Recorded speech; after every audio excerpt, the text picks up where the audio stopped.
बिस्मिल्लाहिर्रहमानिर्रहीम। अस्सलाम वालेकुम। क्या हाल है, कैसे हैं आप सब? समी कुक में आप सबका खुशामदीद। एक नई यूनिक रेसिपी के साथ आपके सामने हाजिर हुई है जिसका नाम है चिकन वेज सैंडविच। ये सिर्फ देखने में ही नहीं बिल्कुल खाने में भी बहुत ही ज़्यादा यमी है और बनाने में बहुत ही ज़्यादा आसान। अगर आप भी इस तरह की मज़ेदार सैंडविच बनाना चाहते हैं सहरी में या इफ्तारी में, रमज़ान की स्पेशल रेसिपी, आप किसी में भी इसे इस्तेमाल कर सकते हैं, तो फिर लाजमी आप इसे ट्राई करिएगा और वीडियो को कोई भी पार्ट मिस नहीं करिएगा। चलें वीडियो स्टार्ट करते हैं। इससे पहले आप जल्दी से मेरे चैनल को सब्सक्राइब करें, लाइक करें और शेयर करें ताकि हर नई आने वाली वीडियो सबसे पहले आपको मिल सके। इस रेसिपी के लिए सबसे पहले हम वेजिटेबल कट कर लेंगे। ज़्यादा वेजिटेबल ऐड नहीं करेंगे इसमें। सिर्फ यहाँ पर मैंने शिमला ले लिया है, बहुत बारीक स्लाइस कटिंग कर लिए, और इसी तरीके से मैंने गाजर की भी स्लाइस कटिंग कर ली है। फिर इसमें हम थर्ड वेजिटेबल शामिल करेंगे, खीरे को। इस तरह से हमने स्लाइस कटिंग कर ली है। देखिए पीसेस में इसकी स्लाइसेस बहुत बारीक होनी चाहिए, इस तरह से जैसे आपको वीडियो में दिखाई दे रही है। तो यहाँ पर मैंने तकरीबन 1 अदद खीरे ले लिए थे और 1 अदद शिमला और 1 अदद गाजर।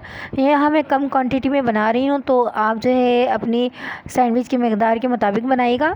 यहाँ पर मैंने 2 से 3 चम्मच खाने के ऑयल शामिल कर लिए हैं फ्राई पैन में गर्म करके। इसके साथ ही आप मेरे चैनल को सब्सक्राइब करें, लाइक करें और शेयर करें। यहाँ पर अब मैं शामिल करती हूँ गाजर। सबसे पहले हमने गाजर शामिल करना है। इसके बाद यहाँ पर हम शामिल कर लेंगे शिमला। के बाद 1 चम्मच की मदद से हम इसे चलाएंगे। दूसरी तरफ मैंने चिकन रख दिया है बॉईल करने के लिए। उसमें सिर्फ लहसुन, अदरक और नमक डाल दिया है और इसके अलावा कुछ नहीं। बस वहाँ पर जो है हम चिकन अलग से बॉईल कर रहे हैं और यहाँ पर जो है इसे रोस्ट कर रहे हैं। जैसे ही गाजर और शिमला रोस्ट हो जाए तो यहाँ पर हम डाल देंगे इसमें खीरा, और खीरा शामिल करने के बाद बस 2 से 3 मरतबा हमें इसे चलाना है। इसके बाद एक बाउल में निकाल लेंगे। तो मैंने यहाँ पर एक बाउल में निकाल लिया है। यहाँ पे काली मिर्च पीसी हुई शामिल कर लेंगे, यानी ब्लैक पेपर्स। 1/4 टीस्पून इसमें हमने ब्लैक पेपर शामिल कर लेने। इसके बाद हम इसमें मेयोनेज़ शामिल करेंगे। 2 से 3 खाने के चम्मच के बराबर हम इसमें मेयोनेज़ शामिल कर लेंगे। फिर इसी मिकदार में हम यहाँ पर केचप शामिल कर लेंगे। ये भी 2 से 3 खाने के चम्मच है, इसे भी हम इसमें शामिल कर लेंगे। इसके बाद हम इसमें नमक शामिल नहीं करेंगे क्योंकि केचप और मेयोनेज़ ऑलरेडी जो है सॉल्टी होता है, तो इसमें नमक की नीड नहीं होगी। इसके बाद हम इस चम्मच की मदद से बहुत अच्छी तरीके से इसे मिक्स करेंगे ताकि सारे केचप और मेयोनेज़ वगैरह सब एकजा हो जाए। दूसरी तरफ हमारे चिकन बॉईल हो गई है। यहाँ पे हमने इसके रेशे बना लेने हैं सारे। चिकन के रेशे बनाते हुए ख्याल रखिएगा, रेशे बहुत बारीक बारीक होने चाहिए। तो यहाँ पर जो है मैंने चिकन के सारे रेशे बना लिए हैं। अब इस रेशे को मैंने इस बॉल में शामिल कर लेना है। सारे रेशे हमने इस बॉल में शामिल कर लेना है। यहाँ पर क्वांटिटी बहुत कम यूज़ कर रही हूँ मैं। आप जितनी सैंडविच बनाएंगे उसके हिसाब से चीज़ें ऐड कर लीजिएगा। तो यहाँ पर हम ले लेते हैं ब्रेड सबसे पहले, और ब्रेड के जो है कॉर्नर पार्ट्स को हम रिमूव कर लेंगे। इस तरह से हम एक नाइफ़ की मदद से इसके कॉर्नर पार्ट्स को रिमूव कर लेंगे। इस तरह से मैंने सारे कॉर्नर पार्ट्स रिमूव कर दिए। इसके बाद हम इसमें लगाएंगे मेयोनेज़, और इसकी अच्छे तरीके से कॉर्नर पार्ट में जो है हमने मेयोनेज़ को फिल कर लेना है। कंप्लीट इसके हर कॉर्नर पार्ट में मेयोनेज़ अच्छी तरीके से लग जाए तो फिर इसमें हमने फिलिंग्स को ऐड करना है।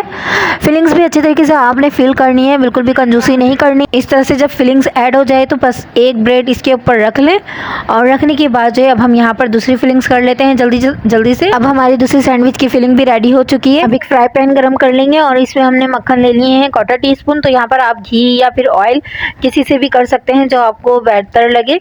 तो यहाँ पर 1 चम्मच की मदद से हम पुश करते जाएंगे और इस तरह से दोनों तरफ से जो है इसका सुनहरा कलर कर लेंगे। जिस तरह का कलर आपको पसंद हो, डार्क हो, लाइट हो, जिस तरह आप चाहते हैं इस तरह के कलर आपने यहाँ पर कर लेने हैं। और इसके बाद जो है इस तरह बाहर इसको निकाल लेना है। यहाँ पर देखिए रेडी हो चुकी है सैंडविच।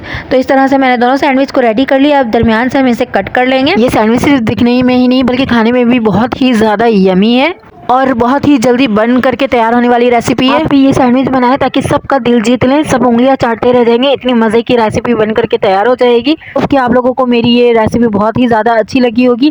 आप लाजमी ट्राई करिएगा और आकर के कमेंट्स में अपने राय का ज़रूर इजहार करिएगा। मैं आप लोगों को टेस्ट करके बताती हूँ इसका टेस्ट कैसा बना है। अब इसे केचप के साथ सर्व कर सकते हैं। वाह, बहुत ही यमी, बहुत ही ज़्यादा डिलीशियस। और इसमें जो चिकन और जो फिलिंग है ना, बस वो बहुत ही ज़्यादा यमी है। आप लाजमी ट्राई करिएगा। फिर मिलेंगे नेक्स्ट वीडियो में। जब तक के लिए इजाज़त दीजिए समी कुक को। अल्लाह हाफिज़।